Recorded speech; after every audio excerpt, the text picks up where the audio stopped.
Welcome everyone to this seminar on the European Green Deal. This is actually the first of several seminars, webinars, let's say, we will be organizing jointly from the Assembly of European Regions, from the Vice Presidency for Sustainability and the Government of Catalonia. And we thought that this is probably one of the most interesting topics to face in the first seminar. If at the beginning of the mandate of the Assembly of European Regions in 2019, we were already fully aware of the importance of sustainability and the implementation of the SDGs from the regions, nowadays the need for a quick and solid recovery after COVID, I think that we are convinced that places sustainability in the middle of the debate of the regional economic policy.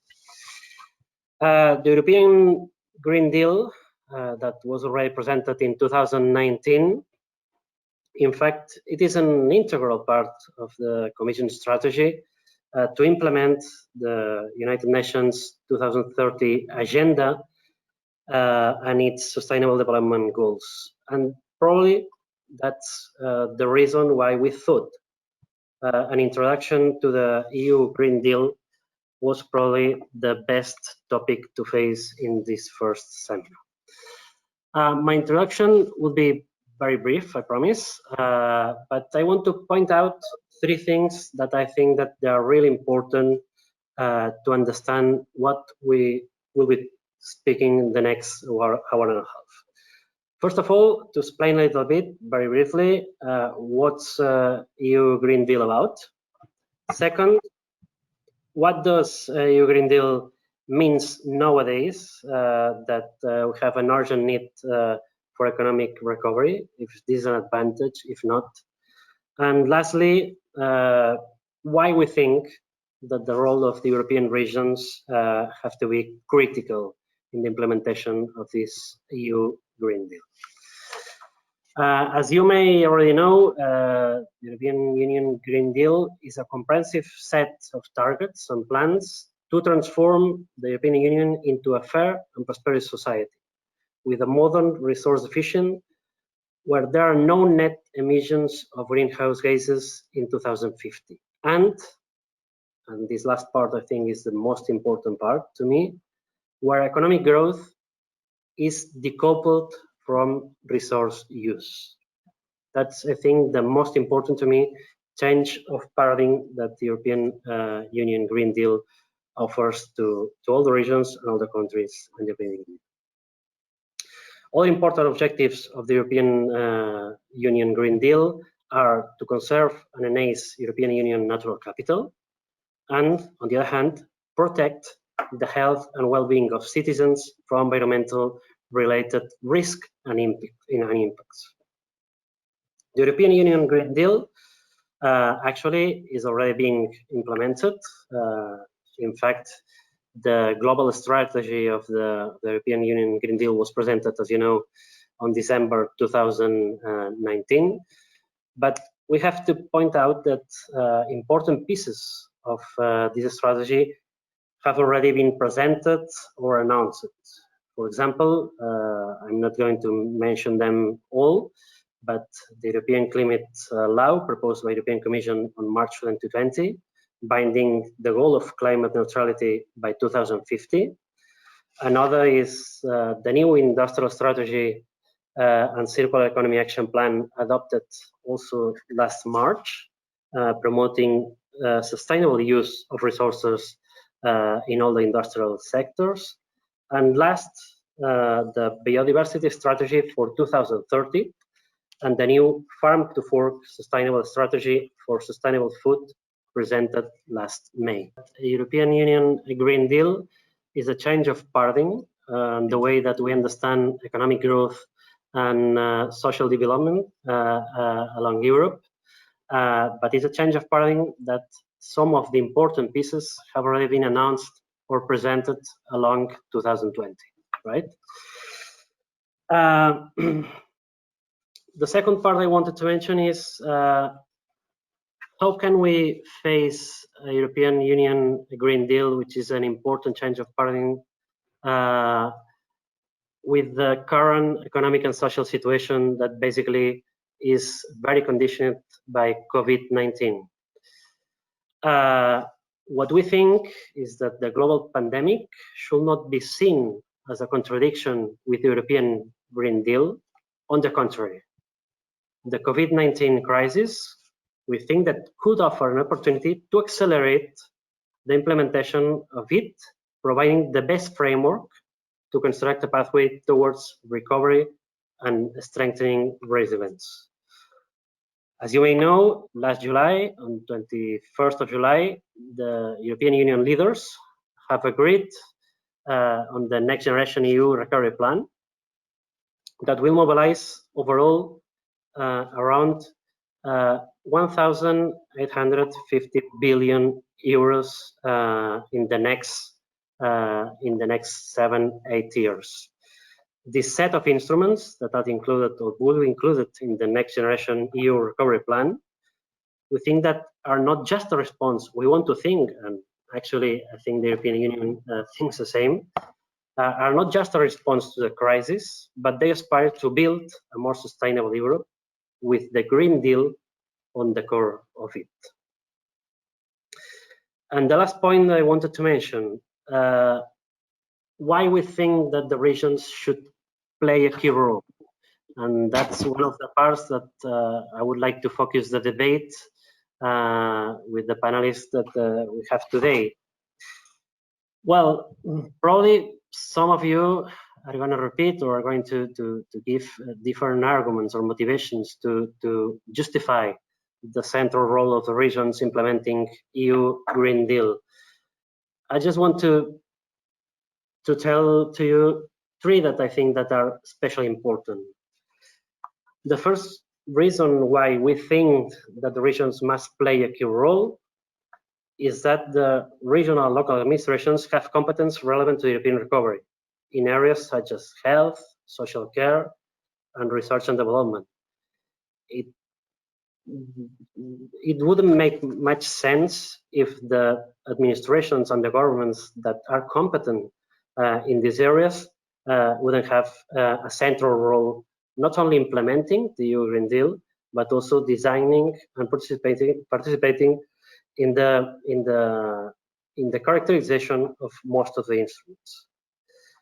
The second is that the regional and local administrations, we already have experience managing European funds. And I think in general terms, is a positive experience from the regional perspective.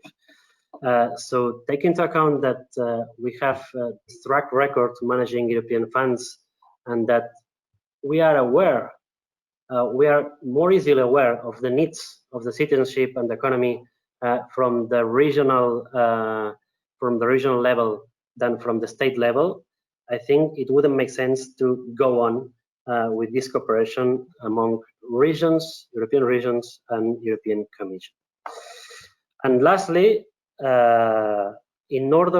think that in order to ensure capillarity, and what I mean by capillarity, so in order to ensure that not only big companies are involved in this change of paradigm, but also SMEs, all the different economic sectors, entrepreneurs, startups, and so on, we do need the involvement of the administration that are closer to the citizenships, so they know the specific needs of the different actors. If we do not involve the regional local administrations in the implementation of the EU Green Deal, it will be very difficult to involve all the economic and social actors in the implementation of the plan. And at last, we thought that to gain new insights in the debate on the role of the regionals and local governments will play on this European New Green Deal, and not only in the European New Green Deal, but also in the European Union Recovery Strategy.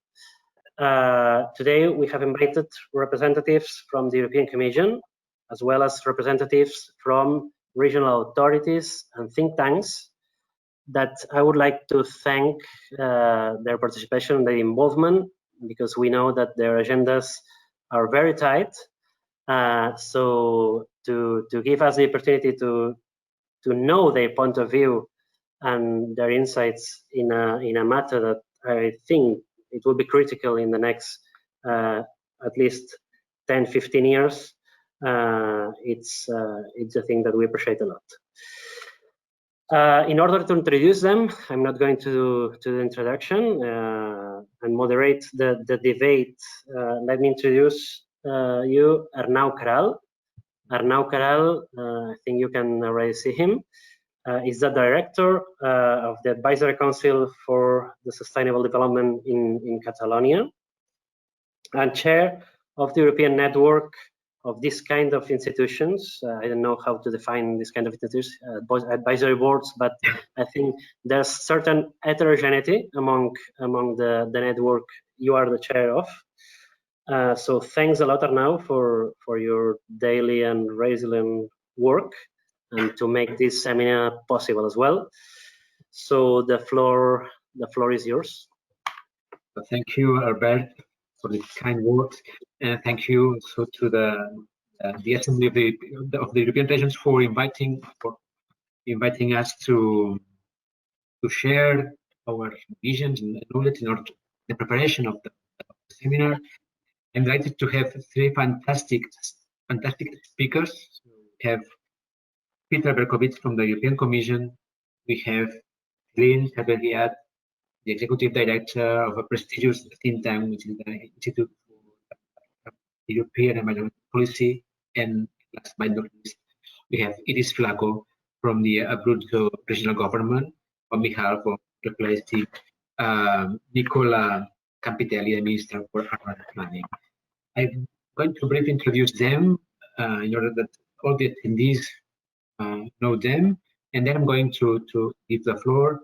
But before doing this, I would like to remember that all attendees are kindly invited to make questions to the participants through the chat. There is in the chat, you have an option with these questions. Then if you write your questions there, Gisela Guari from the Assembly will manage them, and he will share the question with us at the end of the second part of each one. I think that everything is clear. So I'm going to introduce, first of all, Peter Berkowitz, the head of the unit of Smart and Sustainable Growth at the Director General for Regional and Urban Policy, the European Commission. He has been working at the European Commission, mostly in DG Regio, for a long time, leading different units. He has been head of unit for policy development, strategic management, relations with council. He has been head of unit for policy and legislation, institutional relations, and head of unit for conception, for studies and impact assessment. And before joining the European Commission, he taught politics at the Oxford University, and he worked with the political economy of industrial relations design. So he has a very long career, an excellent curriculum that he will offer a fantastic vision on this topic. Then we have Celine, as I said before. Celine Saberiad is the Executive Director of the IEEP, the Institute for European Environmental Policy. She began her career in Washington, D.C. as a researcher, and she worked for over 10 years with Oxfam International, becoming its Director of Advocacy and Campaigns. She has over 15 years of experience in influencing debate, policies, and practices in the field of sustainable development and climate change. And she was named by Euractiv as one of the leading influential persons on the European Union's energy, if I'm not wrong.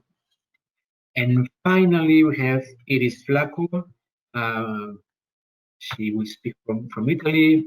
Iris the regional manager for the energy policy and quality environmental information system and executive resource unit at the Ministry for Urban Planning and Territory, Maritime Domain, Landscapes, Energy and Waste in the Abruzzo region. And as I told you before, she replaces the minister, which also minister is member of the Assembly of European Regions Sustainable Development Task Force. I think it's a very short presentation because you have very long curriculums, but I think that everyone in the audience will can. Then we are going to start with the first question that goes to Peter Berkowitz. Peter, Mr. Berkowitz, Peter, the European Commission's Director General for Regional and Urban Policy is responsible for developing EU policy related to regions and cities. What does the European Commission consider to be the role of regions in implementing the goals of the European Green Deal? Thank you. Right, well, good afternoon, everybody. I hope you can hear me well. First of all, can I start by thanking the AER for the invitation to participate in this webinar in cooperation with the Catalan government. It's very much appreciated. This is an important moment, and this kind of dialogue discussion will be very, very significant in helping us move things forward. I have 4 messages to answer your question. And I think the first message that I wanted to say, and this is an important message for regions, is that the European Green Deal is a new framework for linking climate and environmental goals and the economy. And it is this linkage which is essential. The European Green Deal is Europe's new growth strategy. And it sets out a set of very, very ambitious objectives which will not be possible unless we link together our environmental, our climate goals and our economic goals. And this was reflected very clearly when on the 21st of July, the European leaders agreed on the EU recovery plan and put at its heart the European Green Deal, that we shouldn't step back from our ambitions in terms of climate and the environment, but rather we should use the opportunity of the recovery plan to help invest in the transformation we need. In fact, President von der Leyen said that we should use the European Green Deal as our compass to turn the crisis into an opportunity. So that's the first message. And there we have to create these linkages between economic and environmental and climate goals. And this has to take place at a level where this is meaningful, where we can actually do this in concrete terms. The second thing, and this preceded the European Green Deal, is that I think in the Commission and certainly in DG Regio, there is a strong view that we need a new type of transformative policy to achieve our objectives. And the technical term for this, and Celine will certainly know, I've heard it, is sustainability transitions. And what we mean by this is that we need to have a vision of a process of transition which brings together a range of different sectors of the economy and the environment, that we have a multi-sectoral approach, and that we don't only focus on investment, but across the ranges of things we have to change, going from legislation, but all the way down to people's behavior. This, for us, is something which we think can be best done at a territorial level and indeed at a regional level, because the way in which we manage this transition is not a one-size-fits-all. We have to find solutions that engage people wherever they are with the problems they face. And here, in particular, we have the concept of the just transition, which means that no region should be left behind in the process. And this is perhaps my third message, is that we really want to put cohesion policy at the heart of this transformation. We are a very significant investment policy. and we have the instruments to deliver the Green Deal on the ground in regions and cities, in partnership with regions and cities. We will contribute more than 100 billion euros to climate and environment-related projects in the next programming period. But beyond that, we need to think about where other parts of our support can possibly contribute. And here, for example, we think that our smart specialization strategies can play a particular role in helping develop the technologies, but also the new ideas and the societal transformations that we will need. So I mean, this rate of what we mean about a multi-sectoral approach is that we shouldn't only be thinking about how we will invest in the environment, but we should be thinking about how we will use our innovation funding to find solutions to address the new challenges created by the Green Deal, work with new actors, work with societal actors, work with public actors, and then potentially use our funds to deploy these new solutions. And of course, the new element in all of this is the Just Transition Fund and the Just Transition mechanism. And the fact that it is being implemented within cohesion policy is a clear reflection of the fact that the Commission considers the question of the just transition to be a territorial issue which is best dealt with at subnational and local level. So there are three messages, and I think what is common to all three messages is the idea that we have to put in place the right mechanisms for the governance of this transition. And by governance, we mean engaging the actors who have the knowledge and the capabilities to deliver, but also ensure that it is delivered in a fair way. And for us, obviously, as a regional policy, we see an extremely important role for regions. And we would hope that regions are going to be able to play a key role, not just in spending the money that is available under the Green Deal through cohesion policy, but beyond this, to actually push forward this process of transformation and the necessary governance to engage all the actors in the process. So to conclude, a big challenge ahead of us, but at the same time, there is an enormous opportunity. And I think in order for us to make full use of this opportunity, we need to bring all our forces together.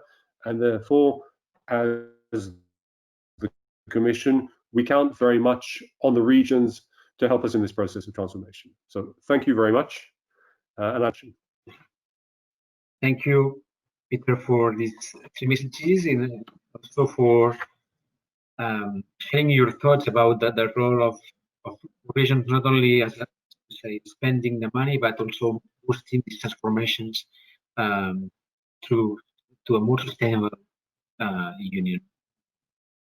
The Assembly, I think that I can say on behalf of the Assembly that we really want, and the regions have, we share the idea of the regions sharing or taking this leading role. So perhaps in the debate, Albert is also interested in making some comment on this, but we are on it. So thank you again. And now we are going to Celine Herriat, as I said, the Executive Director of the IEP.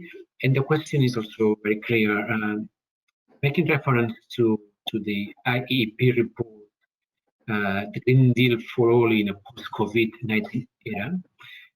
From your point of view, how do you consider that the global pandemic can accelerate the European green transition? It's a very wide question. You have 10 minutes, but I think that you're sure that you're going to make an excellent summary. It's very wide opinion. Thank you. Thank you very much, Anna. Thank you, Albert. I'm very excited to be here. So again, thanks for AER for having me here. Also great to hear that we have a big audience. So yes, how can we make sure that the global pandemic accelerates the green transition rather than decelerates it? And I think at this stage, we unfortunately have great risks that the pandemic will decelerate the transition instead of accelerating it. We see many governments who have the temptation of bouncing back. You know, wasn't it great before? Let's bounce back. Well, the problem is that Europe failed on its poverty objectives before the crisis. Europe was very unequal. If you look at regions, 1 in 3 regions is above or at the average GDP per capita, but that means that 2/3 of the regions are not. So we had already before the crisis huge inequalities.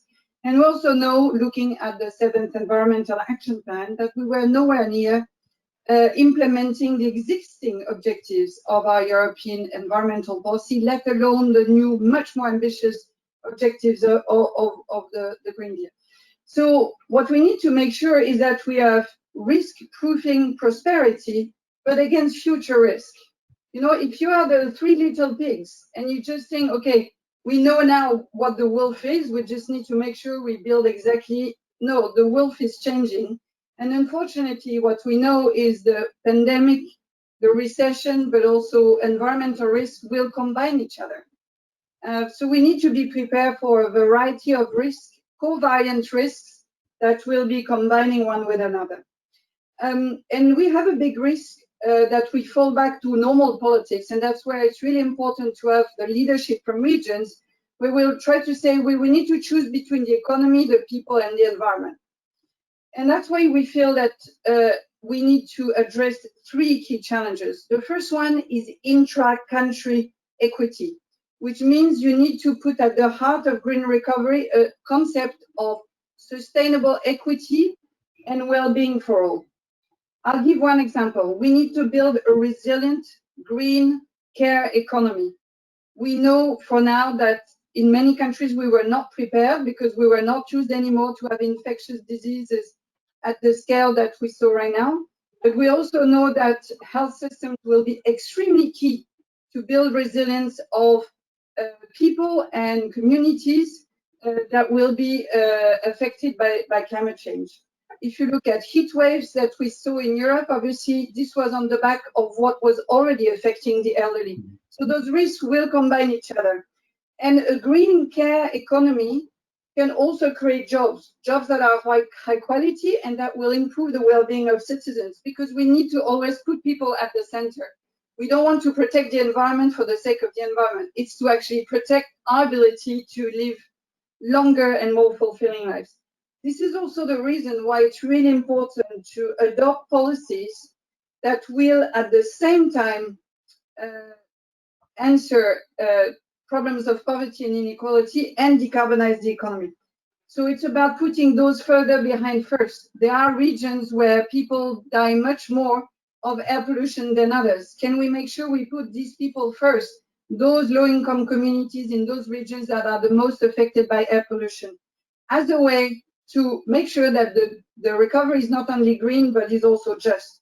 Public low-carbon transport will benefit the most single-headed households, women, which are the ones that are the poorest in Europe. Another axis is intergenerational equity. We need to make sure that we will have intergenerational solidarity. That means that whatever we build must be future-proof. You don't want the next generation to go in debt, because we are going to get in debt with that recovery, to build things that actually will not survive the passing of time. And that means very technical things, but really important in terms of adapting the infrastructure so it's low carbon and adapting to the risks we already have. We need to create green job opportunities for the unemployed youth in Europe, which are the ones that will be the hardest hit by the recession. We already know that. We also need to make sure we address the vulnerabilities of the elderly within the climate adaptation strategy, and there are many more examples. The last one is, of course, how do we make sure we harness the Green Deal and the green recovery for greater cohesion and solidarity? We need a new contract between rich and poor countries in Europe, between rich and poor regions in Europe.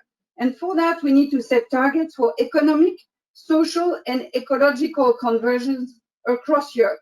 This crisis and the green recovery must glue Europe together, must bring us back together.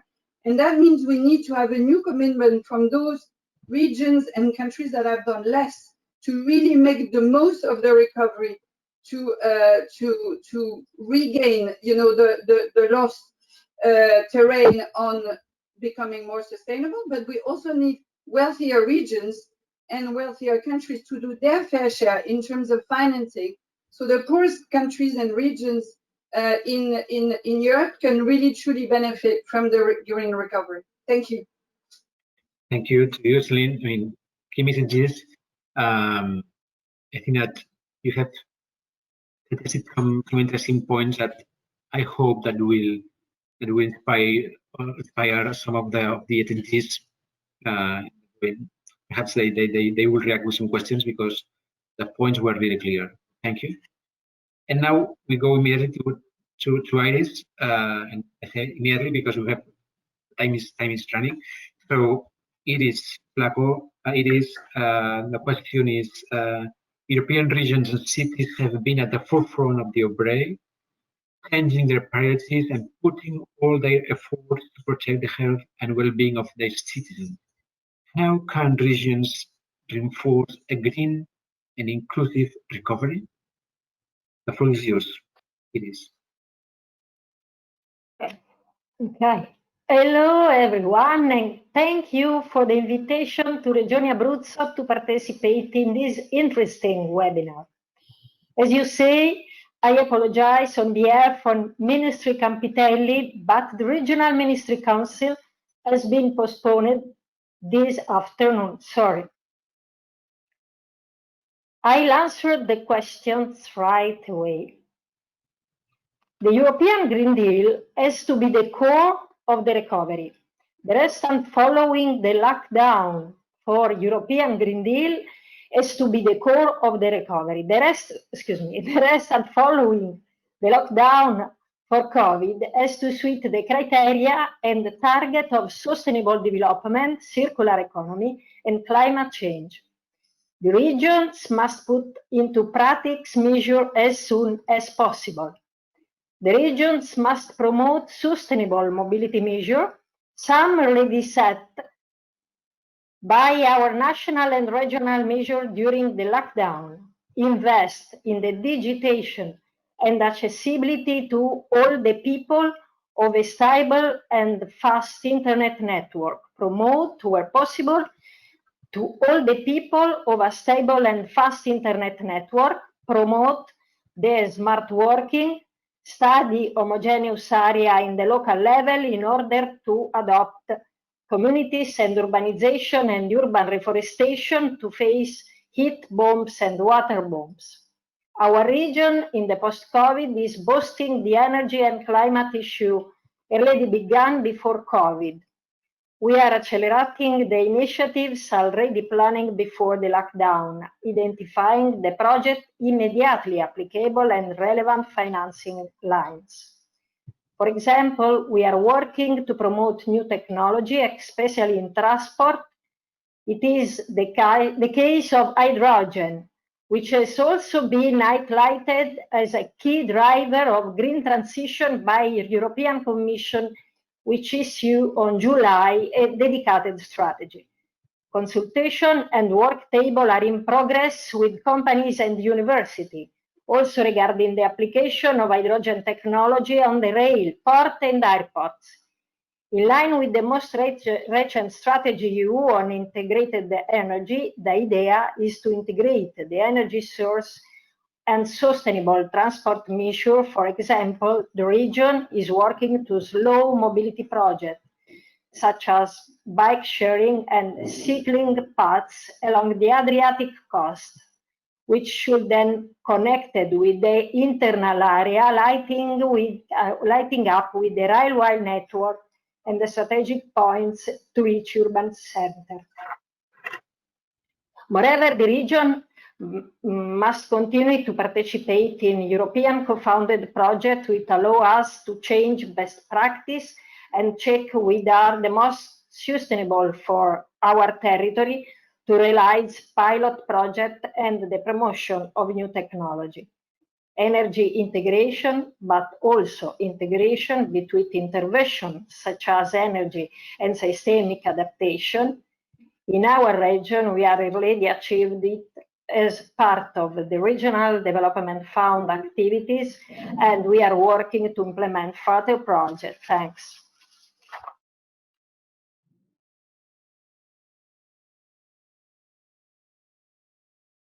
So we received one question from Carmen Melcion addressed to Peter Berkovits. The question goes, do you think that cutting 55% of greenhouse gas emissions will be achieved? Okay, so Peter.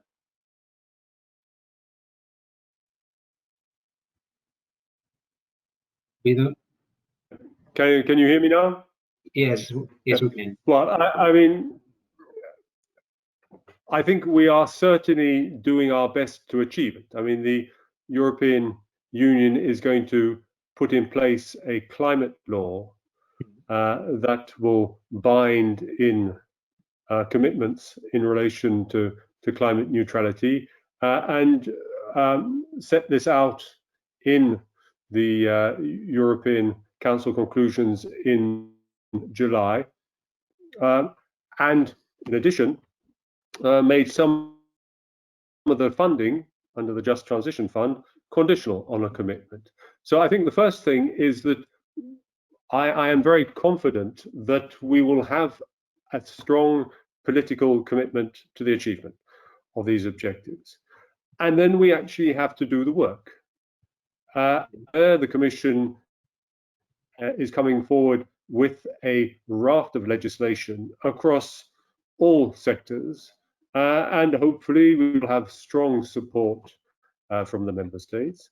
So that's legislation. We have to invest in the infrastructure and technology which allows us to get there. There we have very, very significant funds available. We have to invest in the research and the innovation which is necessary to create the technologies to do this. We need to help those places where it is most difficult to achieve the transition and facilitate a just transition. So I think, you know, we have a toolkit.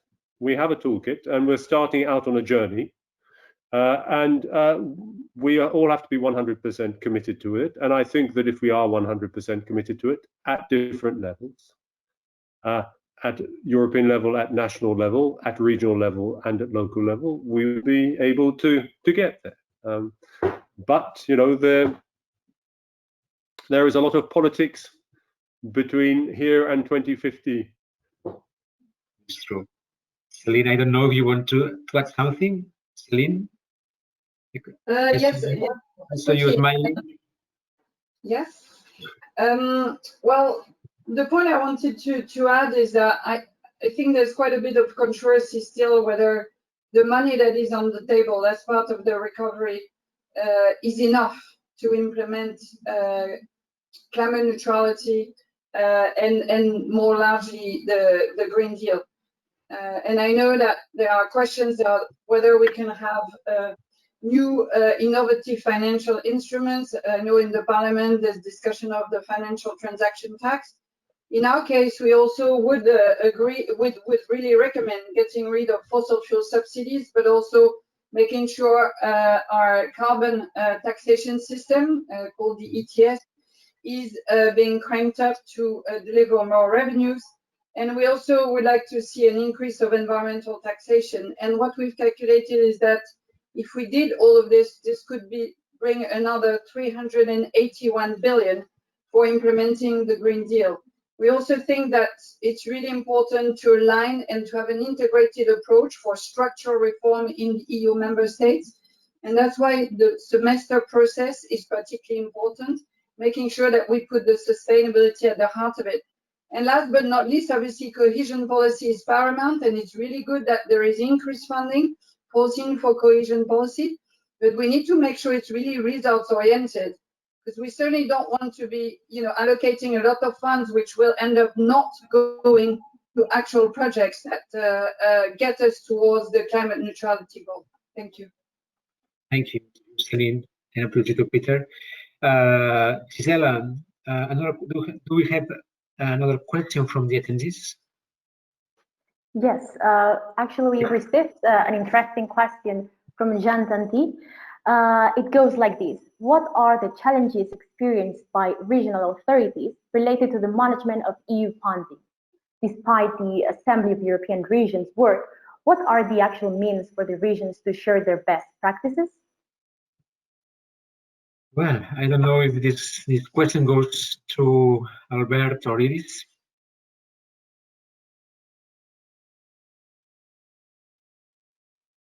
Or Peter?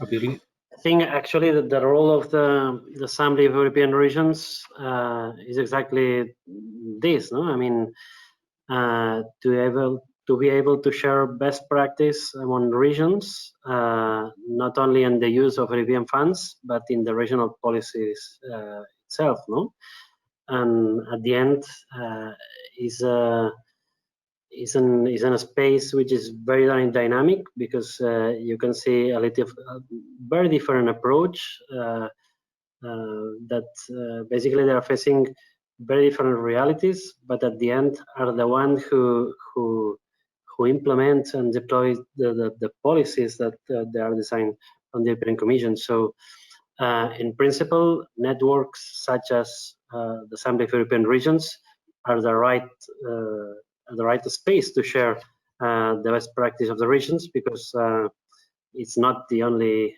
regional network, obviously, but is in this kind of frameworks where we can learn one from each other. So if there are attendees that they think that they could have a need to share and to learn one from each other, I mean, we kindly invite you to be a new member of the Assembly, because basically is what we are doing all the time.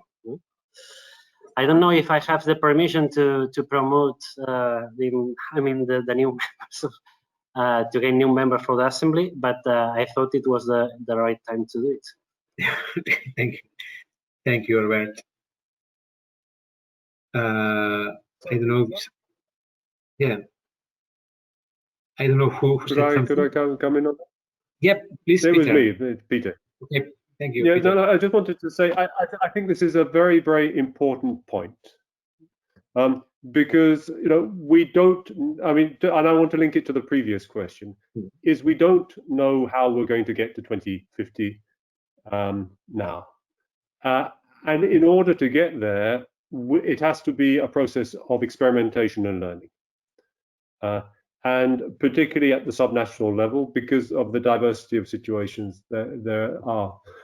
And I think our view in the Commission is that we have to play a stronger role, along with organizations like the AER, in the capitalization of knowledge, in facilitating learning and the exchange of best practices. And I just wanted to highlight two things that we are currently doing. We recently established a Just Transition platform.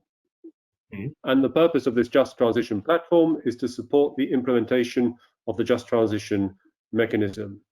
And it's very interesting, because we have seen, for example, in the area of coal mining regions, that there is a tremendous amount of experience in this area. I mean, we've been undergoing coal restructuring for 40 years in Europe, but we have to somehow mobilize this knowledge. On the other hand, a whole lot of other sectors which will be key to the decarbonization of the European economy. I think of steel, paper, pulp, fertilizers. And there we have regions where these industries are important and are going to have to restructure, but the knowledge is very, very little. So we're faced with a great diversity of situations. And I think the Just Transition platform will be there to try. It comes back to an earlier point that I made, is that we have to think differently about how we invest. And I use this concept, which comes from it's an academic concept, but it's been pushed very strongly by the European Environment Agency, with whom we've been working, of understanding how do we make transitions sustainable. And there, this is something where we need to develop the tools, because it's quite clear that simply, let's say, putting in place energy infrastructures is not sufficient if you're not changing consumer behavior, if you're not changing the behavior of firms. The same thing goes for the circular economy. You have to have an approach which is different to the classic way we do it. So we will also be doing some work on this. And I mean, I put this invitation out to your members that once we have things up and running, we would be delighted to have further exchanges with them to learn about what they're doing and to try and build on the good practices that we already have in the regions. Thank you, Peter. Yet the members of the Assembly will be interested in knowing more about this. So thank you. And Robert takes note about this. Celine also raised her hand. Celine. Well, to mention also another opportunity for the regions to really step up to the challenge. We know that some regions are really at the forefront of innovation in terms of understanding what it is to reach sustainability within a specific territory.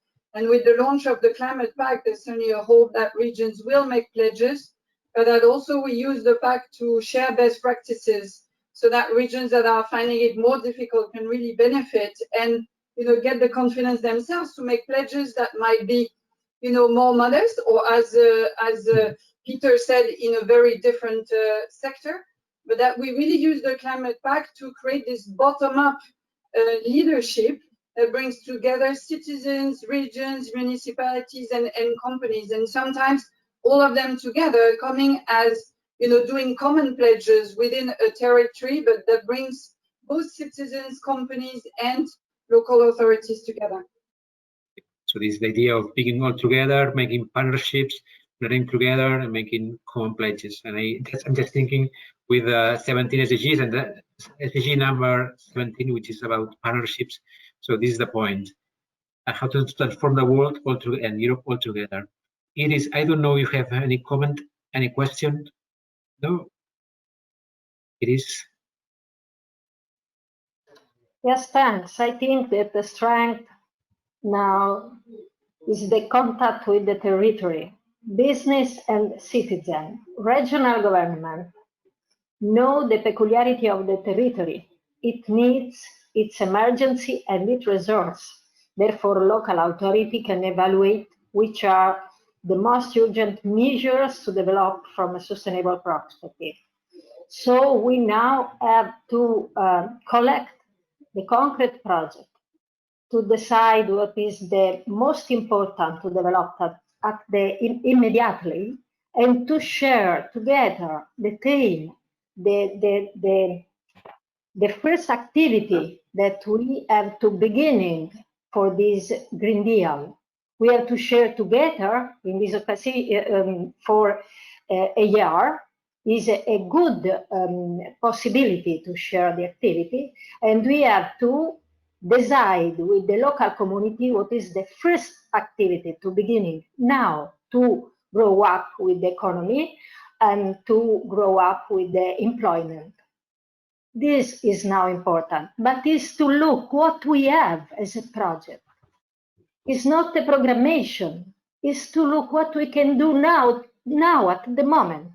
And the thing that I have not, I will have the possibility to share with you, all the colleagues of a year, to look with you what is the first activity that you can use, and look is very interesting. So I can share, I can decide, not alone, what we can grow up and develop it quickly.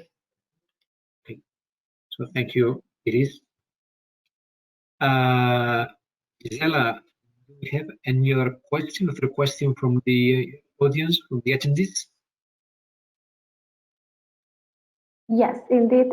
Perhaps a little bit in line with what Celine was saying about creating partnerships and involving other stakeholders towards the green transition. We have a question from Laura Garcia from the Association of AGE, European Students Forum, and she would like to know how do all the panelists suggest to youth associations to get involved on this topic and raise awareness among the rest of the people. So, Celine. Well, I mean, obviously, youth has already expressed itself and very strongly. And I think we owe it also to give something back to the youth, as I said, that's going to be facing unemployment, big difficulties sometimes finishing their studying. So I think, we need to make sure that the green recovery and also instruments very much at the member state level and even at the regional level will just make sure that we don't have a lost generation because of the current recession. And then in terms of what young people can do, I would also, very much encourage participation within the Climate Pact, which might be one of the ways to actually, help raise awareness, but also to do that at the member state level, because and even more so at local authorities level, because that's where you can really have access to some members of your community who might be less convinced. And to me, youth and elderly working together and trying to figure out how, we can find a path that works both for the youth and the elderly. It would be fantastic if we can create that intergenerational solidarity at local level. I don't know if Peter or Iris or Albert want to share something about the role of young people in this transition and how young people can be benefit from the European Green Deal. I mean, we're talking about their present but also their future. I remember I studied environmental sciences in Barcelona when no one knew about the environment in 1992, and I can imagine how young people feel in this moment. But it's true that when I studied in 1992, environmental policies had no environmental policies, no Green Deal, etc. So it's also a good point for young professionals in sustainable development. Please, Peter or Robert, please, do you have any comment? I have a comment, but I want to give I don't know if Iris or Albert would like to say something first.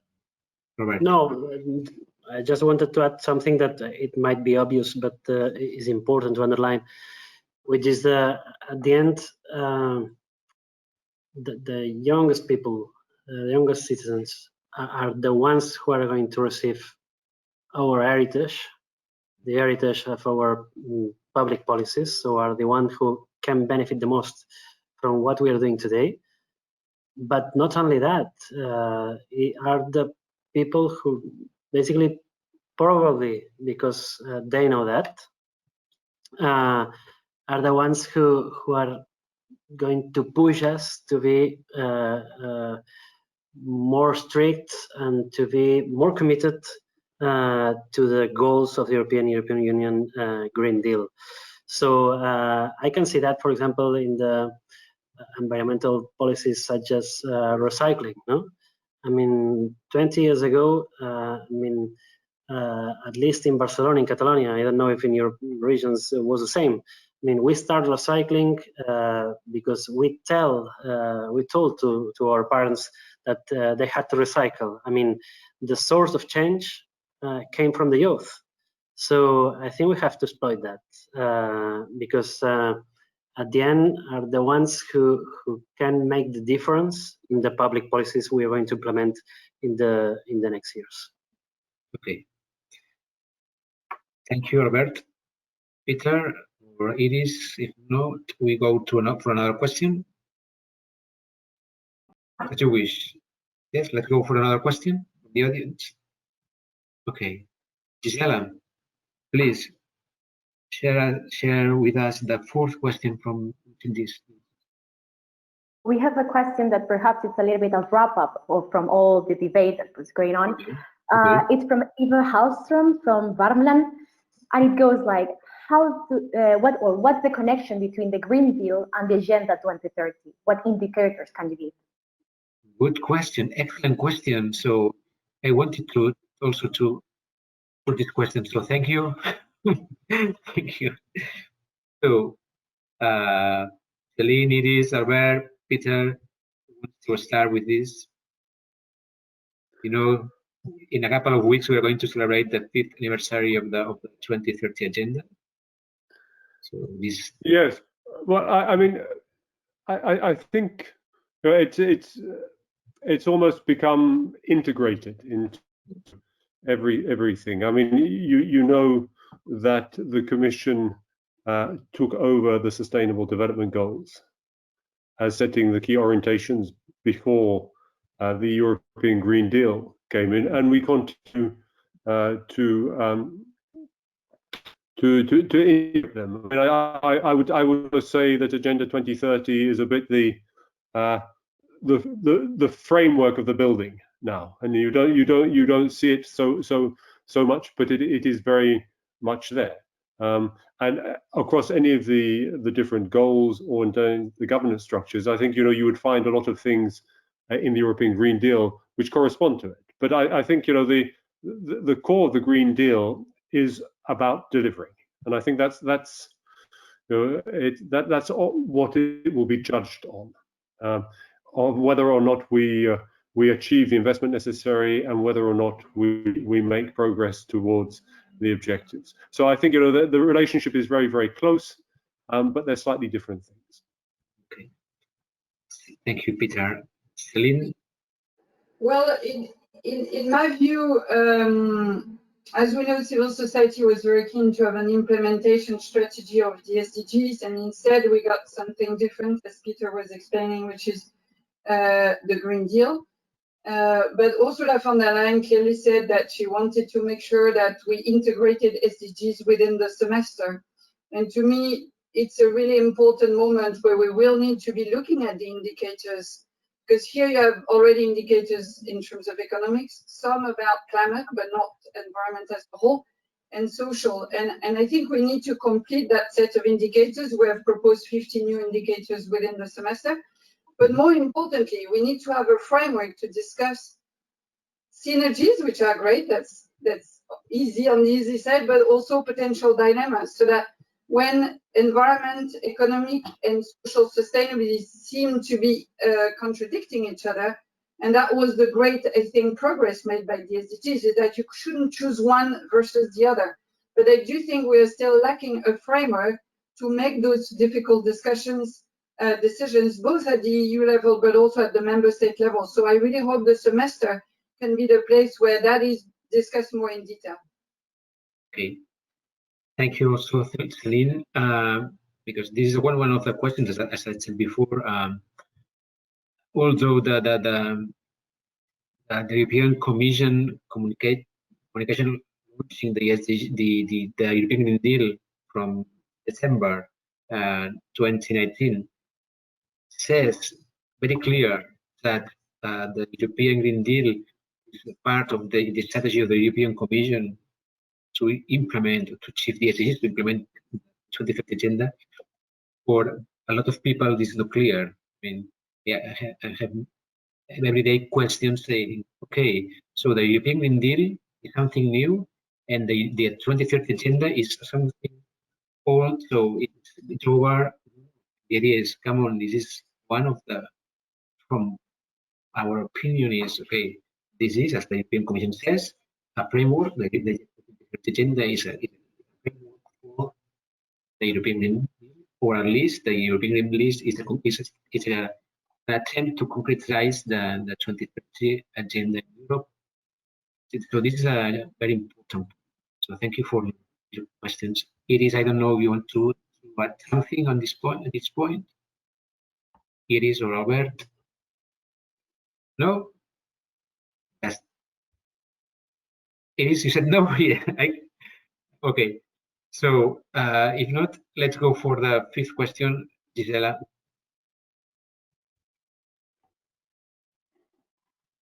Gisela. Yes, sorry, I was filtering them. Yeah, I'm connecting.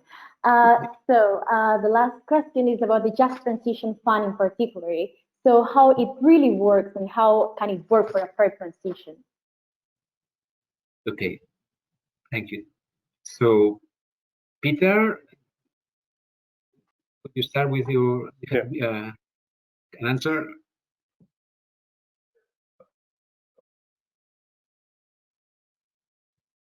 This could be a very long answer, but I try and keep it short. Okay. But the Just Transition Fund is part of the Just Transition mechanism.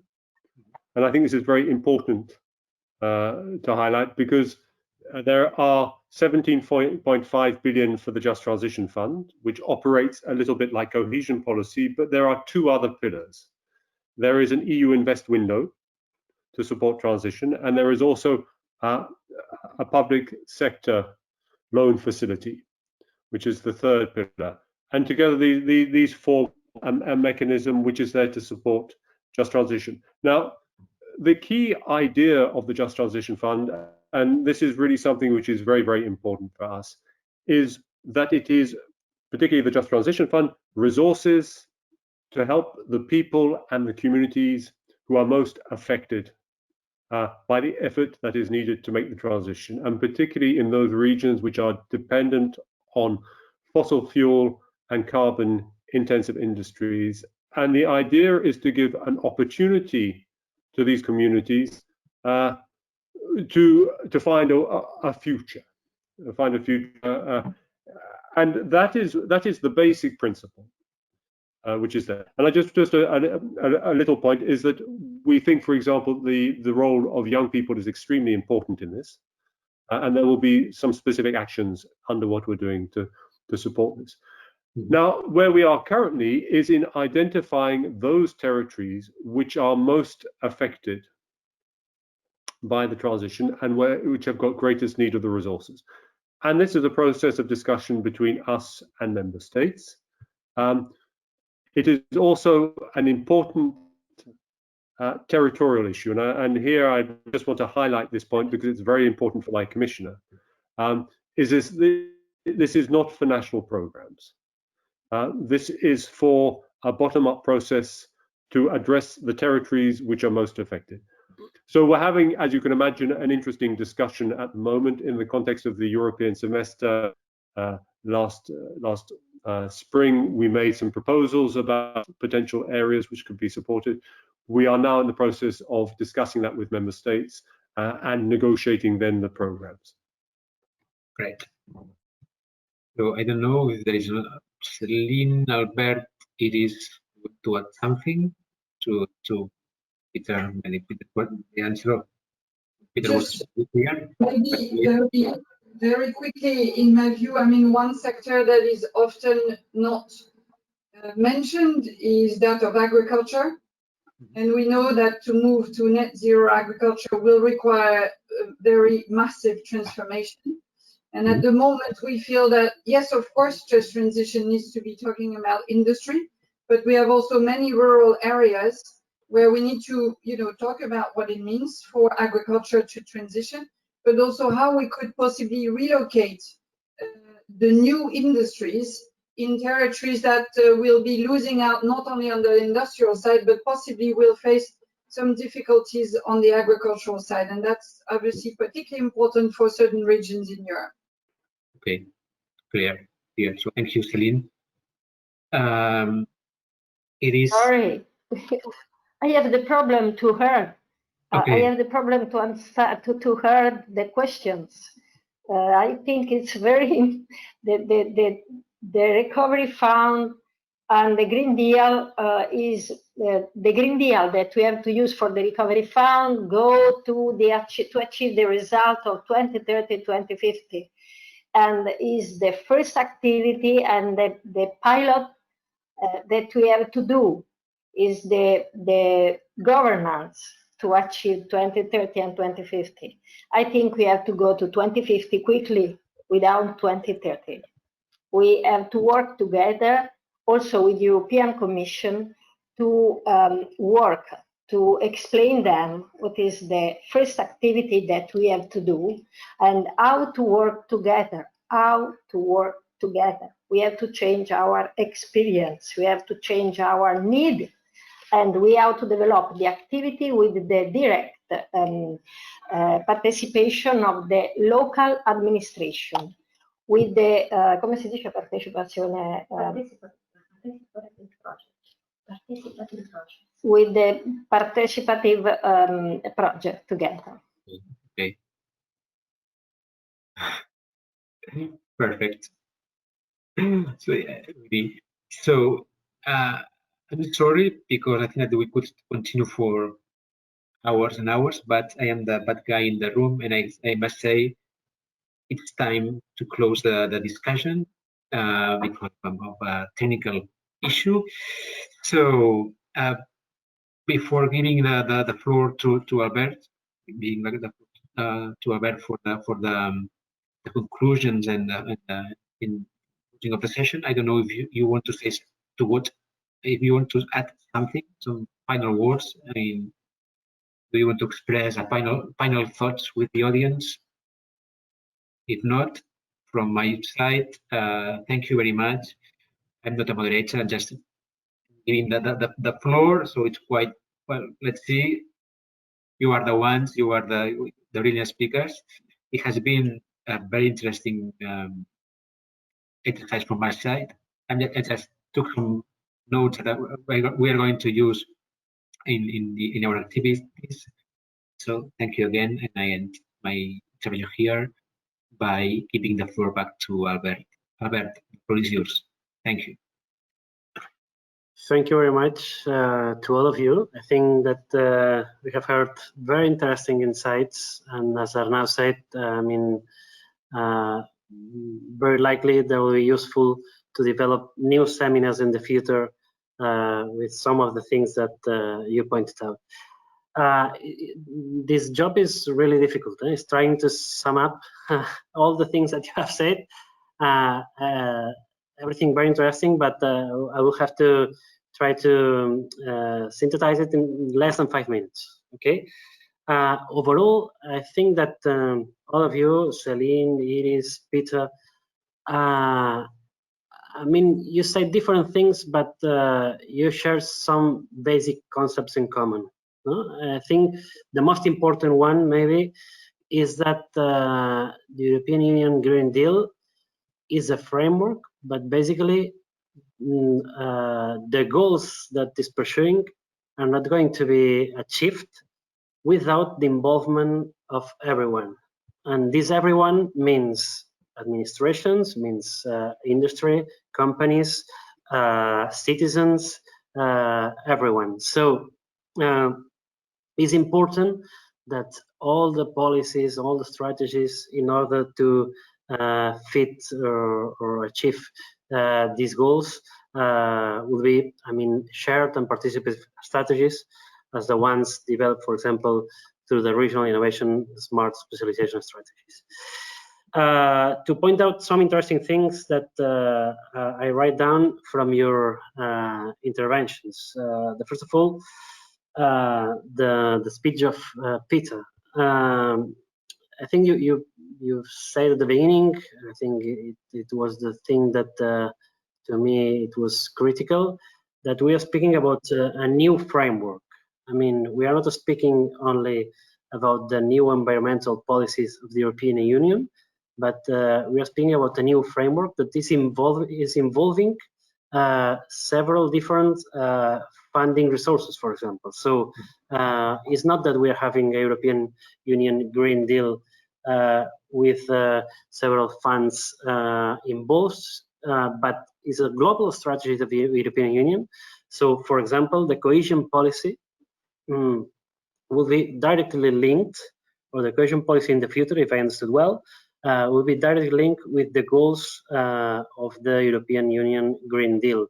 So we are speaking about the global strategy that is involving many other tools than the one that they are directly linked with the European Union Green Deal.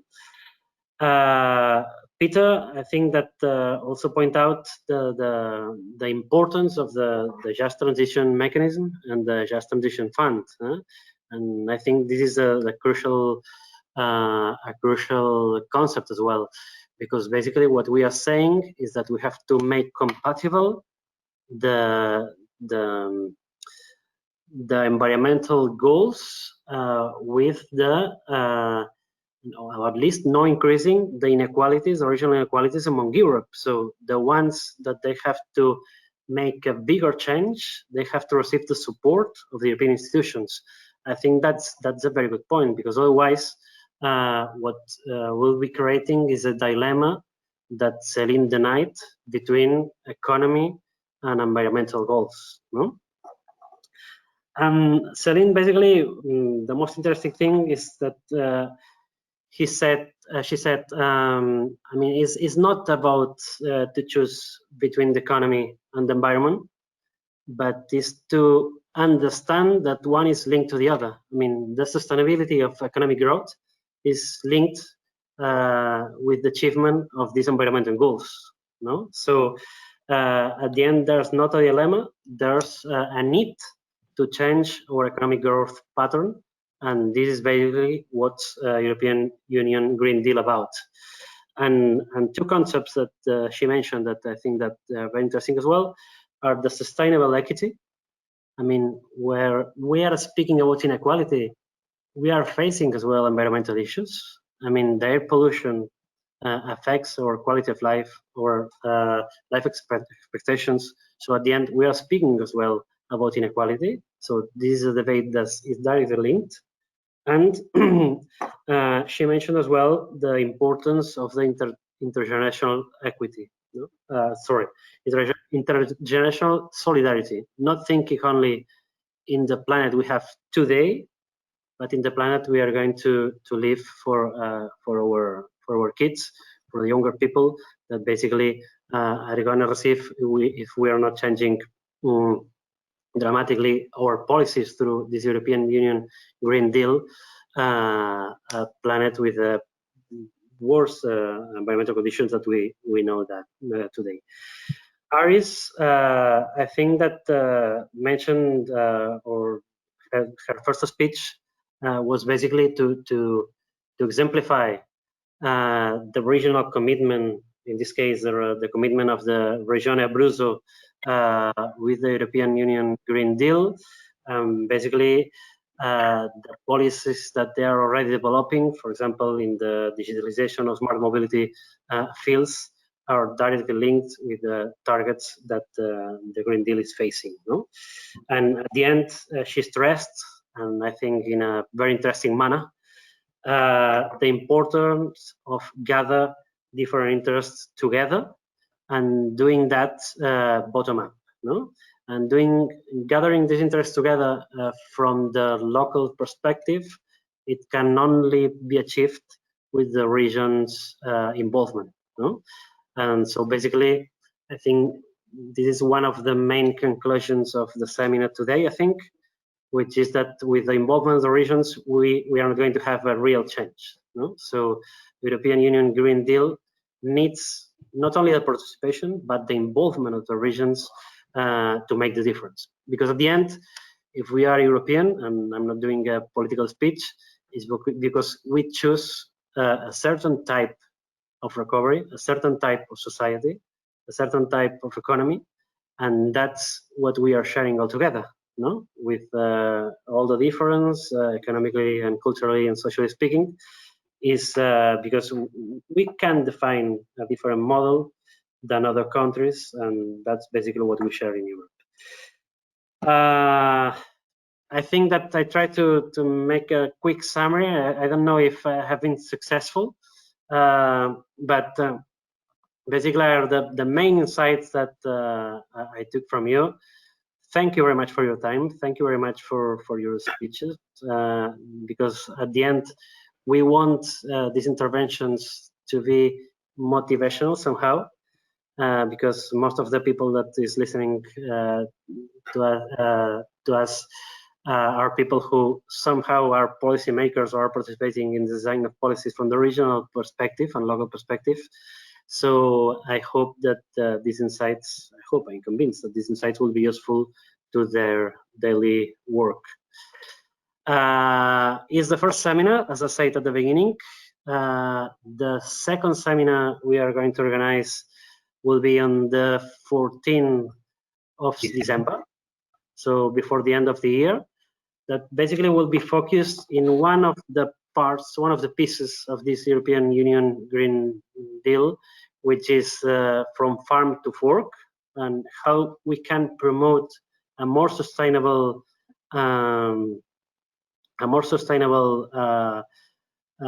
food production, let's say. I don't know if it's the right expression or now, but basically is how we can promote, a primary sector which is more based on the local production, and how can we foster, this kind of initiative along Europe.